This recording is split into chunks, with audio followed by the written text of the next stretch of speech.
owner of Fina Sunshine. We will be launching within 9 days on October 23rd, and this is day 9 of the countdown. And I pretty much wanted to come on here and let you guys know a little bit more about what Fina Sunshine is and all that it entails.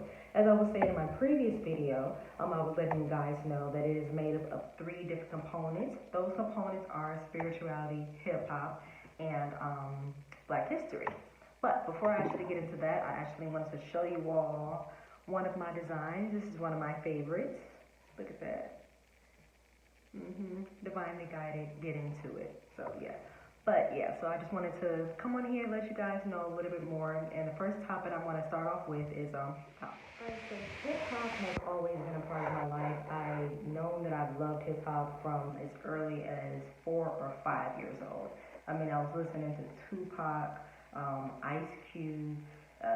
Had no business really listening to music at that age, but you know, it was embedded in me at such a young age. I've always loved it.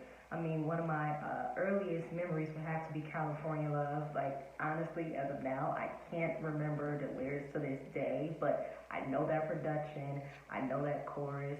You know, it's a very fond memory.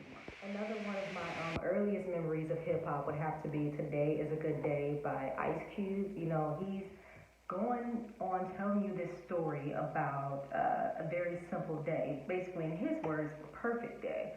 He's talking about waking up, his mom didn't cook breakfast with no pork in it. You know, he hit up his friends and they're telling him about basketball. He go win a couple of games. And he also won a few crap games. And he ended up hooking up with this girl that he wanted to hit since high school. So it's a fairly simple day, but at the same time, it's him expressing his appreciation for the simplicity of that good day, especially being in a chaotic lifestyle that he was in at that time. Okay, so everybody knows that hip-hop started in New York City. So basically, it started back in house parties where the DJs would come in and they would, you know, liven up the party with their dope production, and then sometimes their friends would come along and they'll go ahead and rock the mic, and they would literally become known as MC. And when it came to being an MC, it ranged from a different variety of different artists. You know, you had on one end of the spectrum of hip hop, you had Grandmaster Flash with The Message, and he was delivering a gritty, raw, you know, griminess of the inner cities at that time. You know, he was tackling issues as like poverty and drug addiction back in the late 80s and early 90s.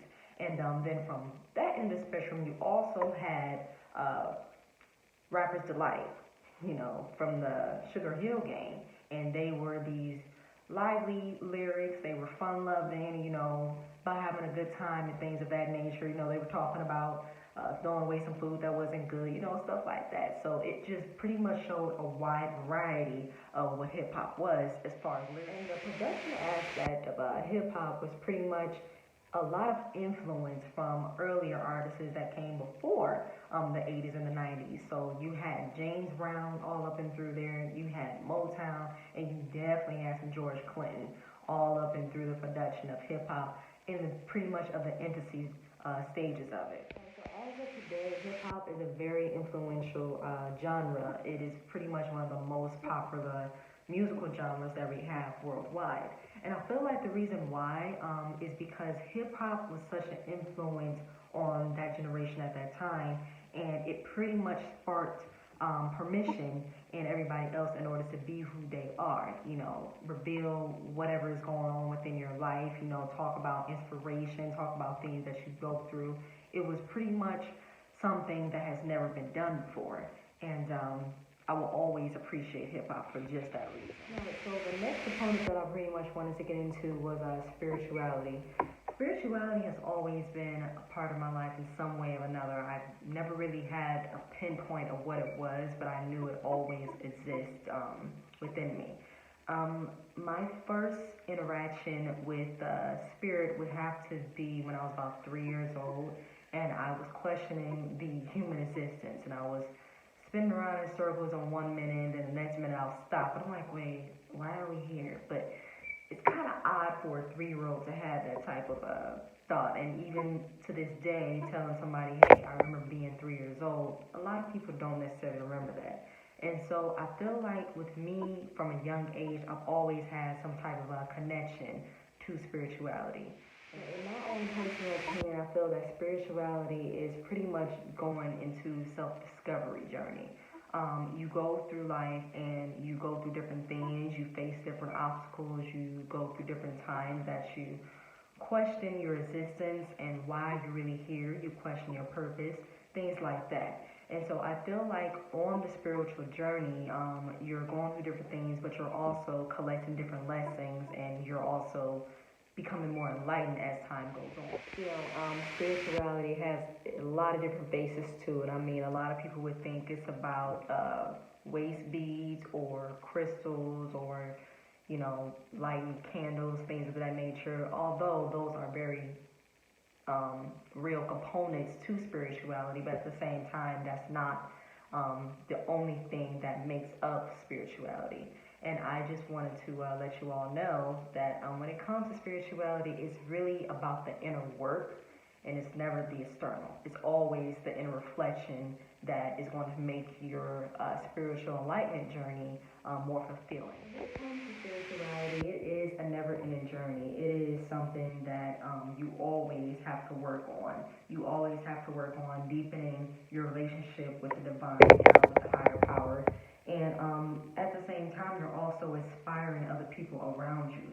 You are essentially a vessel to the rest of the world. You inspire people when you are on your spiritual journey because you take time out to peel back those layers, go back into those memories that you buried a long time ago. Spiritual alignment is not glamorous work. It is very intense, and it can be extremely ugly. Like, you will expose yourself in ways that you never thought was possible.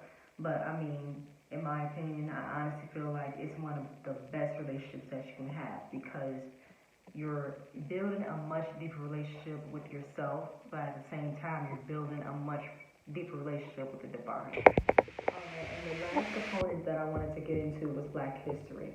Black history is world history. Let's not get that confused. We are all over the globe, Black folk, that is. When it comes to Black history, it was a lot of erasure that happened.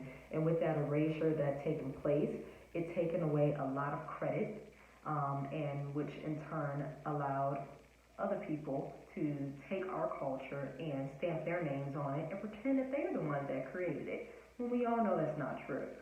When it comes to Black history, a lot of us may not know our true history. And a lot of us sometimes feel that when it comes to Black history, it started back in slavery. And when it comes to slavery, it pretty much interrupted our history. It disrupted a lot of connection that we had with our true roots. It stripped us of our culture. It pretty much placed us in a mental bondage that we're still facing to this day. And when it comes to Black history, it needs to be celebrated. We need those reminders to let everybody around us know that we are greatness. We are the embodiment of greatness. We come from greatness, which is Africa. As Black folks, we need to be reminded of our greatness, because if we don't see the greatness and the beauty and the brilliance in one another, let alone ourselves.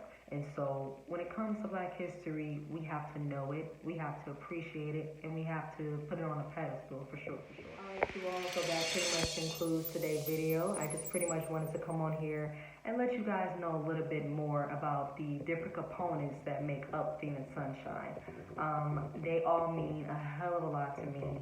I don't want to go into detail about every single aspect of each different component because I'll be talking for forever. But, I just wanted to give you all a little bit of a taste of what's to come and what I wanted to, expose pretty much of what Phoenix Sunshine is. And I appreciate you all taking the time out to listen. I appreciate you all, coming in and seeing what I have to offer. So I appreciate that more than you ever would know. But I just wanted to leave you all with our tagline, which is, "It is beautiful to rise from the ashes and still shine."